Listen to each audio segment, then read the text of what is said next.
Okay, this is a review of I guess it's a 2021 Gator Aardvark 16,000 pound 20-foot tilt trailer. I bought this about a week ago. This is probably the fourth trip I've taken with it, and I just wanted to do a review on this trailer. There's lots of good about this trailer. It pulls good. It just like any other bumper pull I've had, it pulls good.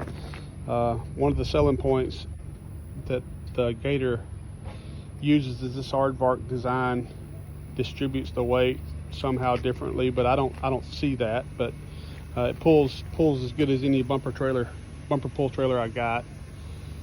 I bought it primarily to pull a 10,000 pound skid steer and about a 8,000 pound excavator, Mini X. The axles, 8,000 pound axles, really beefy looking steel wheel. I don't know if you can see, steel wheels are very thick there, and the lug nuts are huge. Very tough. Tilt function works good. I have a concern about the little shock absorbers they have underneath it. They're fairly small. We'll see how they play out. I may have to replace those at some point, but I'll use a hydraulic cylinder for that.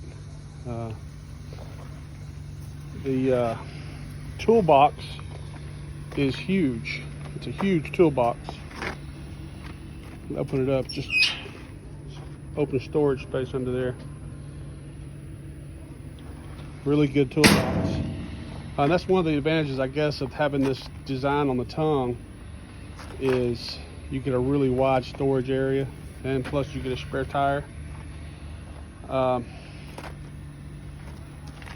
The couple of problems I have, here's a step, and Gator likes to talk about their steps. That really lets you get up on the trailer deck really easy, especially for old men like me. I've got a Big Tex 22,000 pound gooseneck that's almost impossible to get up on unless you just walk up the ramps. I want to get into the things that I do not like about this trailer, and I'll start right here with this jack. There's a jack on one side and then a jack on the other side as well. On both sides, there's a cap here to access the pinion gear. It's inside the jack here. What Gator has done is they have taken a piece of angle iron and put it across the top of this jack. So it's about, I don't know, it's got 2 more inches back up in there. So there's no way to access the screw that's on the other side of this cap to pull the cap off to service the innards of the jack. And the reason that's a problem for me, usually, you know, all you do is just grease the little Zerk fittings. The reason that's a problem for me is because I want to put an electric motor on this trailer to operate the jacks. It's a Bulldog motor, and to actually install it, you have to access this pinion gear and pull the pin out of the pinion gear. There's no way to access this screw, like I said, so I'm gonna have to actually cut this out here so I can get to that other screw, and I'm probably just gonna have to cut it off with a grinding wheel and just pull the top off. But I don't know who thought that was a good idea, but that's one of the design issues that I have with this trailer. Another issue I have is you can see how it's just a pain in the butt to secure any skid steer this way on a trailer this size, this width. What they have done is you have one D-ring in the middle of the front of the trailer to secure your equipment with, and I don't know how that's supposed to work, because DOT requires, or in Georgia anyway, that you have 4 points. Actually, public safety requires you have 4-point securement of your load. So I'm going to have to put another D-ring at that corner over there and this corner here so that I can secure my load better. The back tie down points leaves a lot to be desired. Behind the fenders, you have one tie down there, and that's it until you get to right there. And there's a small D-ring. This D-ring's got about 1.5 inches between it. I don't know exactly what you're supposed to, how you're supposed to hook your load down. I'm concerned that this is not very tough. Underneath this, what happens is this box tubing stops about right here, about 5 inches inside of this, and then you've got another 1.5 feet or so back here. So my concern is that you may, when you secure your load, tighten it down really good, you're gonna bend that part of the trailer up. We're gonna see. I've got some chains ordered we're gonna try that out, and I may have to weld me some good D-rings here, or put another standard right there so I can get a better attachment point. Primary thing that I do not like about this trailer is right here. That is the lever that you use to release the trailer so it can tilt. And it is almost as if it was designed by a high school shop student. Let me explain. Underneath it, you see right here, that is a lever that sticks down, and you can see how close it is to the ground. This trailer, actually, I have this trailer leveled out perfectly, and this is about 6 inches from the ground, and you can see I've already bent it. I high centered coming onto a driveway yesterday to a job site, and I bent this completely. There's supposed to be a cable attached to this little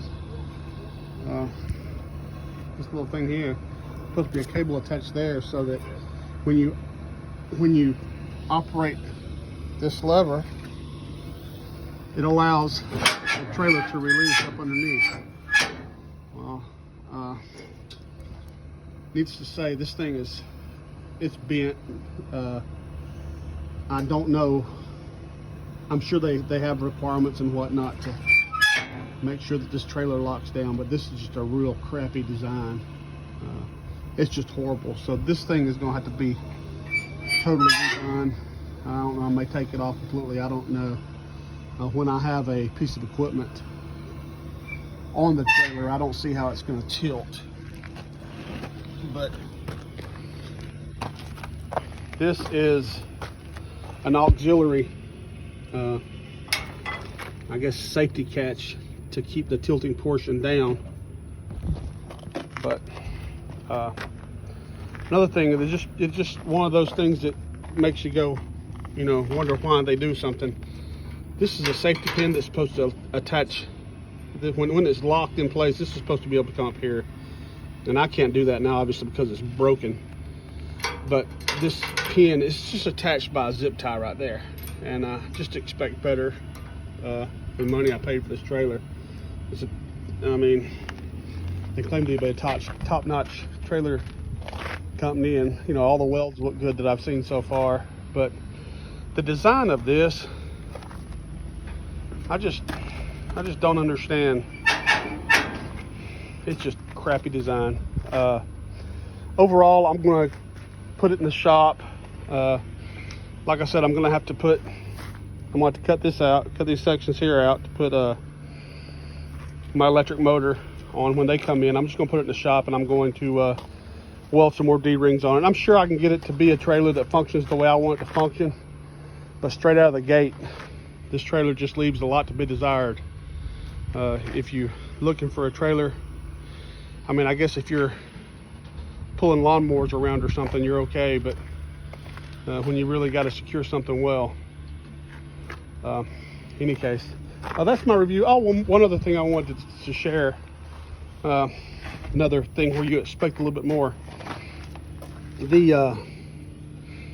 This is the pigtail for the lighting. It goes up. There's no, let's see if you can see it. There's no, this sheathing this heavy duty sheathing ends right here where my finger's at. Then there's wire, they're wrapped with electrical tape, and it goes up to the EMT conduit. I'm going to put a junction box in here with a cord grip on it. This is going to be a problem spot long term. Those wires are going to wear out and break. I have bad connection.